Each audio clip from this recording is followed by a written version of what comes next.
Okay, thank you very much. It's a honor, great honor, to have a friend of mine who we've become very friendly over the last number of years. We knew each other before, but Mark is the head of NATO, Mark Rutte, Secretary General of NATO, highly respected by everybody that knows him, but in particular the European countries. They have great reliance on him, and he's done a fantastic job. And we had a tremendous meeting, I guess it's about a month ago, and I think Mark will tell you that it was really perhaps more important the date of November 5th. That was the election day. Maybe that was the most important because we made tremendous progress together. And one of the reasons that you're here today is to hear that we are very unhappy, I am, with Russia. But we'll discuss that maybe a different day. But we're very, very unhappy with them, and we're going to be doing very severe tariffs if we don't have a deal in 50 days.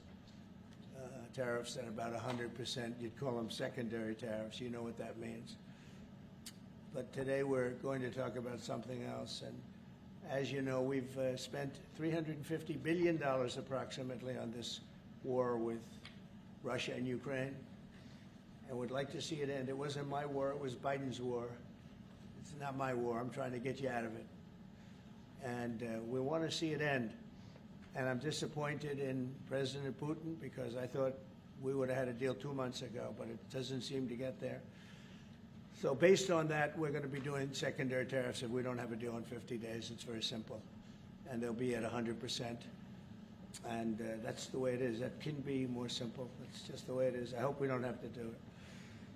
But regardless, we are going to be we make the greatest military equipment in the world, whether it's missiles. You saw that recently in Iran, the way those planes flew in. They hit every single, 14 bombs hit every target. Then you had the helicopters shoot a total of 30 bombs, 30 missiles, and they hit every single, Marco, is that right? Every single, Pete, every single target. And it was, I guess, on a scale of 0 to 10, they say it was about a 15. That's how successful it was. That's how lethal it was, a word they like to use nowadays. But it was an amazing, well-organized attack that people in this country wanted to do for 24 years. You know, when we had the pilots in last week, they were saying, "Sir, we've been practicing this for 24 years," meaning people, not them, but other people that are a little older now. But they too, and you were the one that let us do it. But we've been practicing it 3 to 4 times a year for 22, 24 years because they always knew they hadn't stopped Iran from doing what they were doing, which is trying to come up with a nuclear weapon, a nuclear bomb. And we did it very successfully. And we make the best equipment, the best missiles, the best of everything. The European nations know that. And we've made a deal today, and I'm going to have Mark speak about it, but we've made a deal today where we are going to be sending them weapons and they're going to be paying for them. The United States will not be having any payment made. We are not buying it, but we will manufacture it and they're going to be paying for it. Our last meeting of a month ago was very successful in that they agreed to 5%, which is more than $1 trillion a year, so they have a lot of money. And these are wealthy nations. They have a lot of money, and they want to do it. They feel very strongly about it, and we feel strongly about it, too. But we're in for a lot of money, and we don't want to do anymore, and we can't. But we make the best, and we're going to be sending the best to NATO, and in some cases to maybe, at Mark's suggestion, if we go to Germany, where they're going to send early on missiles, and they'll be replaced, and NATO is going to take care of it. It's going to be coordinated by NATO, and they're going to work very much with Matt Whitaker, who's right here, who's a great ambassador, and Matt's going to be coordinating. You better do a good job, Matt. I will. But Matt's going to coordinate. He's a very talented guy. He's going to coordinate everything. So in a nutshell, we're going to make top-of-the-line weapons, and they'll be sent to NATO. NATO may choose to have certain of them sent to other countries where we can get a little additional speed, where the country will release something and it'll be mostly in the form of a replacement. And I'd like to have Mark, and again, just a highly respected, pretty young guy, pretty young guy for having had the career that he's had, because he had an amazing career before going to NATO. So we spent a lot of time together over the last couple of months. And if you could say a few words. Absolutely. Thank you. No, Mr. President, Donald, this is really big. This is really big. You called me on Thursday that you had taken a decision. And the decision is that you want Ukraine, what it needs to have, to maintain, to be able to defend itself against Russia, but you don't want Europeans to pay for it, which is totally logical. And this is building on the tremendous success of the NATO summit. The 5%, but also the decision to keep Ukraine strong and the decision to increase our defense industrial production. So based on that, that was Europe stepping up. This is again Europeans stepping up. So I've been in contact with many countries. I can tell you that at this moment, Germany massively, but also Finland and Denmark and Sweden and Norway, the United Kingdom, the Netherlands, Canada, they all want to be part of this. And this is only the first wave. There will be more. So what we will do is work through the NATO systems to make sure that we know what Ukrainians need, so that we can make packages. Of course, in a way, we discussed it this morning with Pete Hegseth at the Pentagon, in a way that, of course, the US will keep on its stockpiles necessary to defend this country. That's absolutely clear. But it will mean that Ukraine can get its hands on really massive numbers of military equipment, both for air defense, but also missiles, ammunition, etc., etc. So if I was Vladimir Putin today and hear you speaking about what you are planning to do in 50 days, and this announcement, I would reconsider whether I should not take negotiations about Ukraine more seriously than I was doing at the moment, if I was Vladimir Putin. But when I'm Ukraine, I think this is really great news for them. So I really want to thank you for that, and it means the Europeans paying for it. And again, I mentioned all these countries, we will deal with that. And exactly as you said, it might also mean that countries will move equipment fast into Ukraine, and then the US later backfilling it, because speed is of the essence here. So really, thank you. This is important. You did a great job. And it's a really great job. We've been very successful in settling wars. You have India, Pakistan, you have Rwanda and the Congo. That was going on for 30 years. India, by the way, and Pakistan would have been a nuclear war within another week, the way that was going. That was going very badly. And we did that through trade. I said, we're not going to talk to you about trade unless you get this thing settled. And they did. And they were both great leaders. And they were great. But Rwanda and the Congo, that was going on for 30 years. And at least 7 million people killed, and killed with a lot of pretty rough weapons like machetes, heads chopped off, going on for many years. You couldn't even get near the countries. Nobody wanted to get near. It's so frightening. And we got that one solved. Serbia, Kosovo, got that solved. That was going to be one that was going to happen. And again, that was something I use. I use trade for a lot of things, but it's great for settling wars. That was really very important. We're working, Marco's working very hard with everybody here on the Strip, the Gaza Strip. I call it the Gaza Strip, one of the worst real estate deals ever made. They gave up the oceanfront property, one of the worst deals ever made. But it was supposed to bring peace, and it didn't bring peace. It brought the opposite. But we're doing pretty well on Gaza. Steve Witkoff is here, and I think we could have something fairly soon to talk about. And we solved other one. One that we just seem to have, Armenia and Azerbaijan. It looks like that's going to come to a conclusion, successful conclusion. We worked on Egypt with a next-door neighbor who is a good neighbor. They're friends of mine, but they happened to build a dam which closed up water going into a thing called the Nile. I think if I'm Egypt, I want to have water in the Nile, and we're working on that one. It's a problem, but it's going to get solved. They built one of the biggest dams in the world, a little bit outside of Egypt. You know about that? You've been hearing about that one. And that turned out to be a big problem. I don't know. I think the United States funded the dam. I don't know why they didn't solve the problem before they built the dam. But it's nice when the Nile River has water. It's a very important source of income and life. It's the life of Egypt. And to take that away is pretty incredible. But think we're going to have that solved very quickly. So we do good. The only one we haven't been able to get to yet is Russia. And I'm not happy. And I will tell you that Ukraine wants to do something. Again, it's a war that should have never started. If I were president, it never would have happened. I used to speak to President Putin about it a lot. It was the apple of his eye.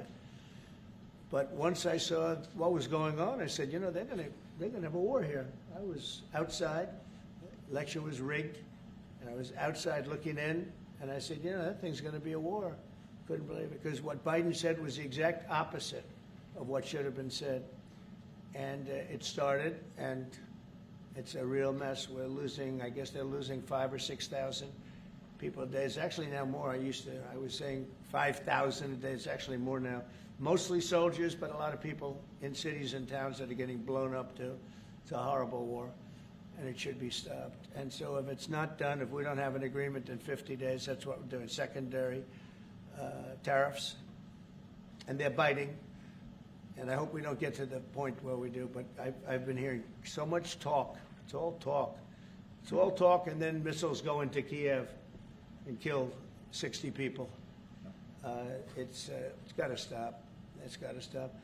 But the purpose of this is to say that this is a very big deal we've made. This is billions of dollars worth of military equipment is going to be purchased from the United States, going to NATO, et cetera. And that's going to be quickly distributed to the battlefield. Ukraine will take it up. And, you know, say what you want about Ukraine. When the war started, they had no chance.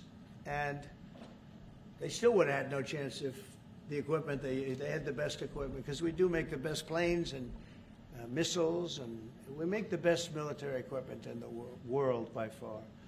And we have new things coming out that are beyond belief. And I'm very excited about the Golden Dome. It's going to give us very strong protection. We've already started that. But they had courage, because somebody has to use that equipment.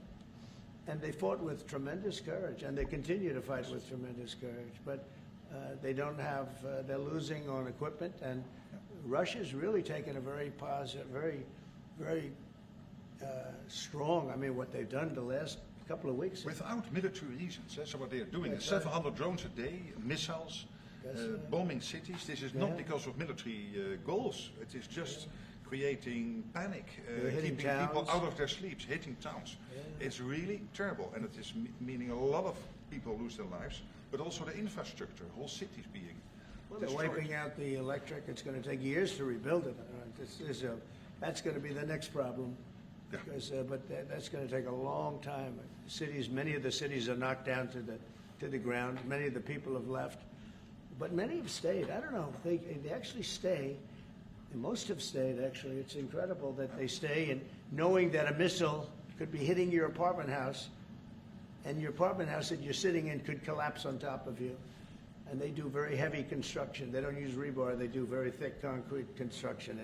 Those are heavy buildings, big buildings and heavy buildings, and they collapse like they're made out of paper. It's unbelievable to see this happening with people, so many people being killed. So we think we're going to make progress, and we hope we're going to make progress. In the meantime, we're going to get you good service on what you need. And we really became friendly with NATO this last meeting. You know, we went from 2% to 5%, which everyone said was not even a possibility. They weren't paying 2%. Many of them were paying much less than 2%. But even those, since you became president, all committed to the 2% before the summit. And now collectively we committed to the 5%. That's right. They did. They've been very good. And I think I made a lot of friends over there. We had a couple of days of very intensive talks. And they're great people. They're leaders of countries. Leaders of countries. Many of them great countries, some of them smaller countries, but for the most part, I'd say very solid, strong countries, and very successful. Some of them are among the most successful countries in the world. So that's the story. We hope that's going to have an impact on Vladimir Putin, and we hope it's going to have an impact on Ukraine also. We want to make sure that Ukraine does what they have to do. All of a sudden they may feel emboldened, or maybe they don't want. You know, this is a very difficult situation. Ukraine wants a peace deal. I think so. And they will stay committed to that, there's no doubt. They want Yeah. it. But the Russians have to become They have to serious. continue to want it, though. Yeah, I agree. But You know, you and because I all will of a make sure of sudden- that. All of a sudden, they get all But these you and I will weapons. make sure of that. We'll make sure. I feel confident that they will do what has to be done. Plus, we have certain parameters that both sides know, and we already know what should be done. So I think that's going to be it's going to be very strong. We want everlasting peace. Any questions, please? Yes. Thank you, Mr. President. What was the tipping point for you in making this decision? Was it a conversation with President Rutte? Was it a piece of intelligence? And why are you giving 50 more days? I think I think it's a very short period of time. I think, don't forget, I've just really been involved in this for not very long, and it wasn't initial focus. This is a Biden war. This is a Democrat war, not a Republican or Trump war. This is a war that would have never happened. It shouldn't have happened. A lot of people being killed. When the final numbers come in, you're going to see a lot more people are being killed in this war than you think, than you've been writing about. It's a very deadly war. They're all bad, but this is a very deadly war. The numbers are going to be far greater. When an apartment house comes down, and they say 2 people were slightly injured. No, many people were killed, and those numbers will be at some point accurately reported. So far, they're not. It's a deadly war. I think that you're just going to see. I think you're going to see strong movement. I hope so. I hope so. You know, the secondary tariffs are very, very powerful. What about the tariffs that the Republicans in the House and the Senate have read? Yeah, 500%. sure. Why are you doing 100%? Well, the Republicans are moving very strongly in the Senate, giving us total control of it, but I'm not sure we need it, but it's certainly good that they're doing it. And Lindsey Graham's working hard. The whole John Thune, all of them, they're all working hard. And they're in coordination with Mike Johnson, Speaker in the House. And I think they've actually crafted a pretty good piece of legislation. It's probably going to pass very easily. And that includes Democrats. And there's some little tweaks. But I don't want to say I don't need it because I don't want them to waste their time. It could be very useful. We'll have to see. But we can do secondary. We're probably talking about 100% or something like that. We can do secondary tariffs without the Senate, without the House.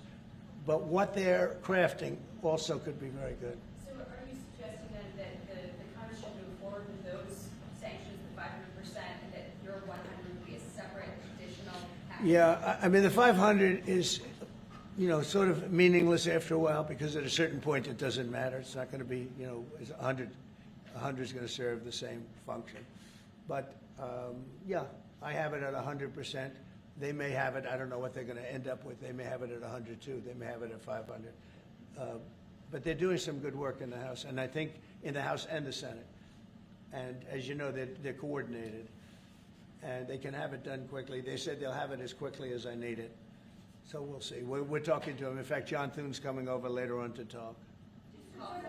Yeah, he's gonna come over and talk. Mr. President, isn't your view that Vladimir Putin mischaracterized his dedication? What? Isn't your view that Vladimir Putin misguided, Did he misguide us? did not clarify his intention Yeah. to a peace deal? Well, And what happens now in the next phase? Is there- you're going to see. I mean, we're going to go for a period of time. Maybe he'll start negotiating. And I think I felt, I don't know about you, Mark, but I felt that we had a deal about 4 times. Mm-hmm. And here we are, still talking about And he making a didn't deal. send serious people to the negotiations. So I remember that you were able with Marco Rubio and with Steve Witkoff to get these talks going in Istanbul. Yep. I remember I was myself in Turkey for NATO business in May, and we really put pressure on the Ukrainians to send a senior team into Istanbul, and they did. But then the Russians came up with this historian explaining history of Russia since 1250. We thought, and I thought, we should have had a deal done a long time ago. But it just keeps going on and on and on, and every night people are dying. A lot of people, a lot of Russian soldiers are dying, by the way, and a lot of Ukrainian soldiers too. But a lot of Russian soldiers are dying. 100,000 Russian soldiers since 1st of January. Since January, 100,000 Russian soldiers dead since January. So if anybody in Moscow is listening to this, Again, 100,000 dead Yeah. Russians since January. This is what President Putin is doing at the moment. Yeah, please.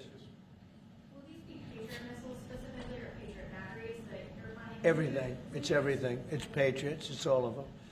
It's a full complement with the batteries. Yeah. When do you expect them to arrive? Well, we're going to have some come very soon, within days, actually. Because a couple of the countries that have Patriots are going to swap over and will replace the Patriots with the ones they have. And Matt will coordinate with NATO.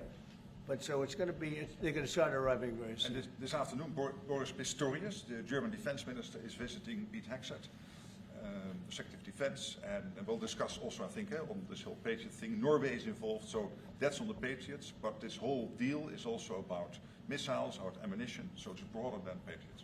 We have one country that has 17 Patriots getting ready to be shipped. They're not going to need them for them. So we're going to work a deal where the 17 will go, or a big portion of the 17 will go to the war side. Mr. President. And that can be done very quickly. Mr. President. Mr. President. Yeah, please. Could this transaction with NATO be viewed as a step towards achieving peace, letting Putin know that now Zelensky has a little bit more powerful tools in his tool chest, and maybe that brings him to the table to achieve peace? I know that you Yeah. want to do that.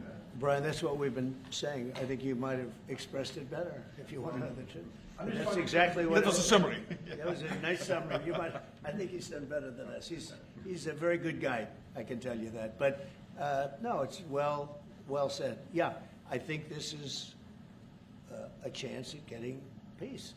Or it's just going to be the same thing. And I have to tell you, Europe has a lot of spirit for this war. A lot of people, when I first got involved, I really didn't think they did, but they do.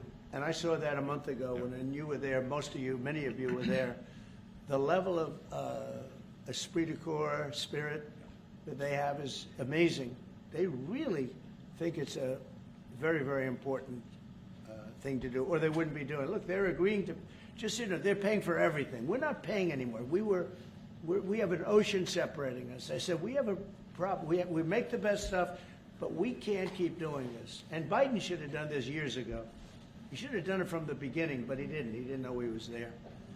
This guy, what a horrible job they did for this country. And I just hope between the border and this and so many other, inflation, what a horrible administration. The worst administration in history, in my opinion. It's not my opinion. I think it's everybody's opinion. But this is something that shouldn't have happened, and we're going to see if we can end it. If I could follow up. I do want to make one statement. Again, I said it before. This is not Trump's war. We're here to try and get it finished and settled and whatever. Because nobody wins with this. This is a loser from every standpoint. But from day This one, was Biden and this was other people.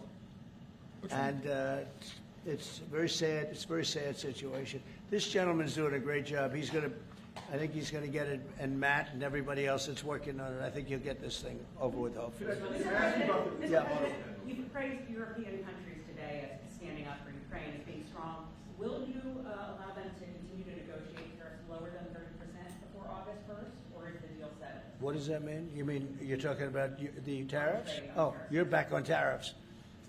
You're on a more friendly tariff, right? A little bit more friendly tariff.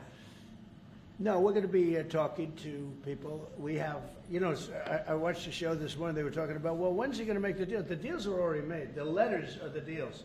The deals are made. There are no deals to make. They would like to do a different kind of a deal, and we're always open to talk. We are open to talk, including to Europe. In fact, they're coming over. They'd like to talk to us. Mr. President, is there any concern about the U.S. stockpiles? There was a pause in delivery of weaponry to Ukraine in order to evaluate, apparently, U.S. stockpiles. What came out of that? Evaluation. I mean, this was a very big, what we're talking about today is a very, very big day. And what Pete was doing, and me too, I knew what Pete was doing, was evaluation, because we knew this was going to happen. And now we actually announced it. They voted on it. It's all been done. So obviously that has a big impact on, when you say pause, obviously you're not going to be doing things if you don't know what's going to happen here. But we were pretty sure this was going to happen, so we did a little bit of a pause.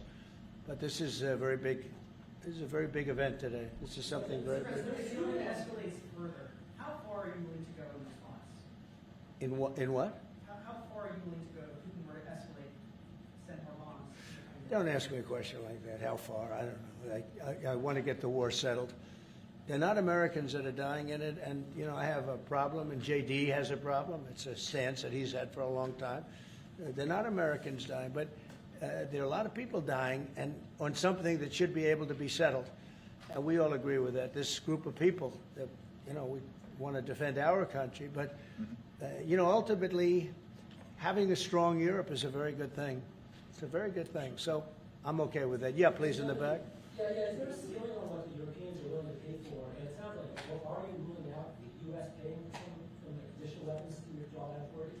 Shall I try to answer Please. that? Because Yeah. basically what the president is saying, that he is willing, of course, taking consideration what the US needs itself. So it's not that you can have a shopping list and you can order whatever you want, because the US has to make sure that the US keeps its hand on what the US needs, also to keep the whole world safe, because in the end you are the police agent of the whole world. You are the most powerful nation on earth, the most powerful military on earth. But given that, the US has decided to indeed massively supply Ukraine with what is necessary through NATO. Europeans 100% paying for that. And what we have been doing over the last couple of days is talking with countries, and I just mentioned the ones who in the first wave immediately said, we want to chip in. And then you are really talking about big numbers. Take Germany visiting today. They are really talking about big numbers. Can you get some clarity? I will say that I spoke with Germany, spoke with most of the larger countries, and they are really enthusiastic about this. They want to, and you know, they're willing to go very far. I will tell you, you know, as per your question, how far would I go? They want to go very far. They don't want this to happen. That's why I think from Putin's standpoint, it would really be good. He gets the country, his economy is doing very poorly, and he's got to get his economy back. He's got to save his economy. He could save his country in a sense, but the economy can be destroyed. He's destroyed a lot of countries over the years. He wants to get that economy back. And, you know, he's got a great country for trading and other things. If they could use the assets instead of war, he's got some tremendous potential. That's what I would say. How did you deliver this news to Putin, sir? Say it? How did you tell Putin this was coming? I speak to him a lot about getting this thing done. And I always hang up and say, well, that was a nice phone call. And then missiles are launched into Kiev or some other city. And I said, it's strange. And after that happens 3 or 4 times, you say, the talk doesn't mean anything. My conversations with him are always very pleasant. I say, isn't that a very lovely conversation? And then the missiles go off that night. I go home, I tell the First Lady, you know, I spoke to Vladimir today. We had a wonderful conversation. She said, oh, really? Another city was just hit. So it's like, look, he's, I don't want to say he's an assassin, but he's a tough guy. It's been proven over the years. He's fooled a lot of people. He fooled Bush. He fooled a lot of people. He fooled Clinton, Bush, Obama, Biden. He didn't fool me. But what I do say is that at a certain point, you know, ultimately talk doesn't talk. It's got to be action. It's got to be results. And I hope he does it. It's potentially such a great country to be wasting so many people on this and the money. And look at what's happened to his economy. Look at what's happened. So, And with the threat in 50 days, Yeah. the economy will be hit It's, very hard. I mean, look, I hope he's going to do it. He knows the deal. He knows what a fair deal is. If there is such a thing as a fair deal, there's no winners here. This is a loser. This is a loser. And I dealt with him from the beginning. And it wouldn't have happened, but I will say Ukraine was the apple of his eye. We talk about it. It was the apple of his eye, but it wasn't going to happen. And he understood that. It wasn't going to happen. And then I noticed, after I was out, I noticed soldiers forming at the border. Yeah. And then I heard horrible, stupid things being said from the other side. And I said, they're really handling it very, very wrong. It's a shame. Yeah. Can I say please. one thing, and that is about President Trump, because you came in office in January. On the 12th of February, you had your first phone call with Putin. I think you did exactly what I hope you would do. That is breaking the deadlock, starting the conversation, because you have to test him. I know Putin very well from the days when I was Prime Minister in the Netherlands. You have to test him. And you did this, and you really gave him a chance to be serious, to get to the table, to start negotiations. Steve Witkoff, Marco Rubio, we all tried to help you. But you've now come to a point where you say, well, hey. We actually have thought to- we had have to get probably serious. 4 times a deal. Yeah. I mean, you would Exactly. call and you said, Yeah. this looks good. Yeah. And then the deal wouldn't happen because bombs would be thrown out that night and you'd say, we're not making any deals.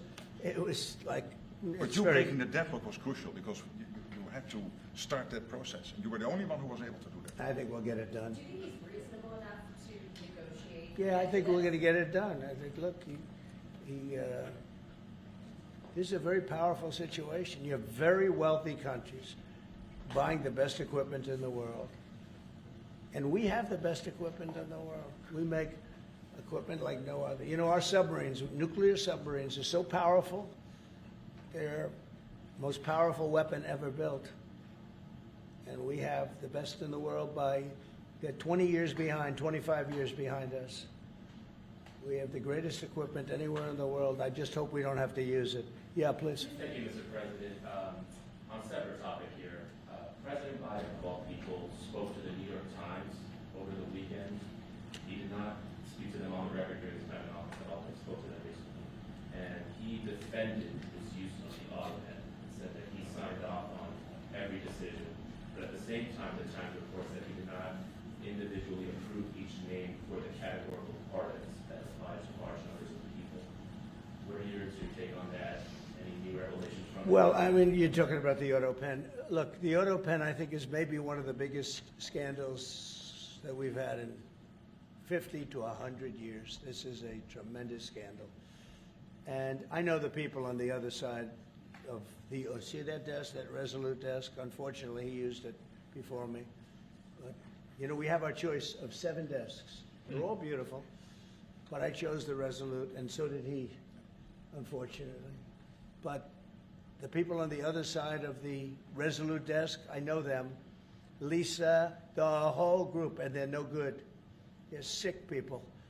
And I guarantee he knew nothing about what he was signing. I guarantee it. So they're going to figure it out, and we'll see what happens. But to me, the auto pen, you know, you elected president. You know what the auto pen is supposed to do? Sign thousands of letters from young people that write. We get thousands of letters a week, Susie, right? Thousands. I mean, tens of thousands sometimes. I look at a room, there's a room where we have many, many people working, responding and sending letters back. That's what an auto pen's supposed to be. To write to a young 7-year-old boy that writes to the president and he wants to be president someday and he loves America. That's what the auto pen's supposed to be. It's not supposed to be for signing major legislation and all of the things. No, the auto pen, and I doubt he knew. I doubt they even spoke to him about it. I think they had, it's called a freewheeling auto pen. Like, Biden was never for open borders. Biden was never for transgender for everyone. So I don't think I think the radical left people that took over the White House, and if I didn't win, our country was finished. You know, when I was in, and I said this a couple of times, I hope I don't bore you with it, but when I was in Saudi Arabia, I was in Qatar, I was in UAE, and then I met with all of your leaders, Yes. including you, a great leader. He's now the leader of many countries, not just No. But I met with a lot of leaders over the last 2 months in the Middle East and all of the NATO countries. And I will tell you, they had one common phrase. They thought America was dead 1 year ago. And today they say, and they all say it, and I hope you'll back me up in this, but they say now it's the hottest country anywhere in the world. It is. Look at our numbers. Look at the numbers we made. You see, we made $25 billion last month. We didn't make that for years. The tariffs are kicking in. The economy is very strong, even though we have a Fed person who's terrible. He doesn't know what the hell he's doing, but that's all right. We blow through interest rates. We're doing so well, we blow through it. Be nice because people would be able to buy housing a lot easier. But think of it. We thought your country was dead. And they were dealing with China because they were really going to China, but not anymore. But we thought your country was dead, and now you have the hottest country anywhere in the world. So we've done a really good job, and It's an honor to have this man. This man is a star, and he's going to be dealing with another one of my stars, Matt, and you're going to do a great job, Matt Whitaker, okay? Thank you very much, everybody. Thank you, Brian. Thank you, Brian. Thank you.